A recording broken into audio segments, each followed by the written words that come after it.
Oke, pertanyaan pertama, siapa nama Anda? Aceng, Umur? 15 tahun. Oke, pertanyaan pertama, apakah Anda tahu apa itu vandalisme? Tahu lah, vandalisme itu kayak merusak fasilitas umum, kayak coret-coret, cain kaca gitu. Pertanyaan selanjutnya, apakah tindakan vandalisme bisa menjadi bentuk pelampiasan emosi? Bisa, dulu gue tuh juga gitu. Lagi kesel tuh, gue nggak tahu mau ngapain ya, gue nyoret-nyoret bus, gitu-gitu. Oke, selanjutnya, bagaimana pengaruh teman dekat atau kelompok terhadap keputusan seseorang untuk melakukan vandalisme? Ngaruh sih kayaknya. Soalnya temen gue ada yang sering gitu, jadi gue ikut-ikutan juga.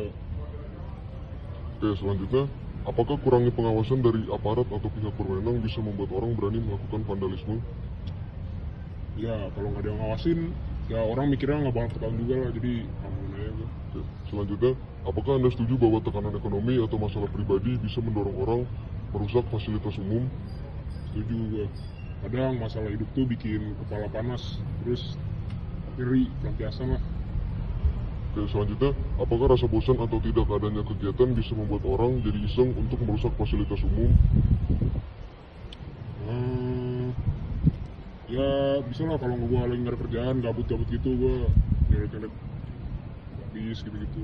Oke, selanjutnya, bagaimana perasaan Anda setelah melakukan aksi vandalisme? Ya awalnya gue malu-malu lah, tapi lama-lama gue karena udah keseringan, jadi gue nggak kenapa-napa lah gitu. Pertanyaan selanjutnya, apakah Anda pernah melihat coretan atau kerusakan di stasiun Manggarai? Pernah, soalnya banyak lah, itu nggak satu dua, jadi kayak ada banyak lah, kayak di dinding sama kursi-kursi yang dicoret-coret. Oke. Oke, selanjutnya, apakah kurangnya pengawasan di stasiun Manggarai menjadi salah satu penyebab aksi vandalisme? Ya soalnya gue juga jarang lihat tugas keliling kan, atau enggak kamera-kamera CCTV. Selanjutnya, apakah menurut Anda pihak stasiun sudah cukup tegas dalam menangani pelaku vandalisme? Belum sih, soalnya masih kurang tegas, makanya gue berani ngelakuin. Selanjutnya, apakah Anda setuju kalau vandalisme bikin stasiun jadi tidak enak dipandang? Ya jadi kelihatan kayak jorok gitu lah, kayak kumuh lah, jadi bikin males sama orang. Selanjutnya, apakah yang akan Anda lakukan ketika melihat orang yang melakukan aksi vandalisme? Mungkin sih gue bakal tegur lah, atau enggak laporin ke petugas yang ada di sana. Selanjutnya, apakah Anda merasa hukuman yang diberikan untuk para pelaku sudah sebanding? Menurut gue belum lah, jadi kayak makanya pelaku banyak yang ngelakuin, jadi belum ada efek jerah ya biar ngulangin itu lagi. Selanjutnya, dan menjamin para pelaku itu tidak akan melakukan aksi coret-coret lagi. Nah itu kalau hukumannya lemah ya bisa aja mereka balik ngelakuin hal yang sama. Selanjutnya, apakah penyebab utama terjadinya aksi vandalisme di lingkungan masyarakat?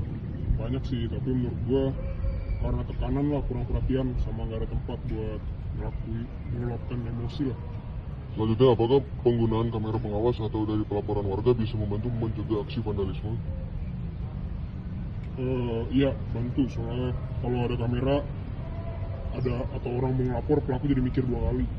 Selanjutnya, langkah apa yang bisa dilakukan oleh masyarakat untuk mencegah terjadinya aksi vandalisme di lingkungan sekitar? Menurut gua peduli lingkungan aja sih, jadi ya jangan takut kalau mau negur atau nggak ngelapor lah. Pertanyaan terakhir, langkah apa yang menurut Anda paling efektif agar anak muda tidak lagi melakukan aksi vandalisme?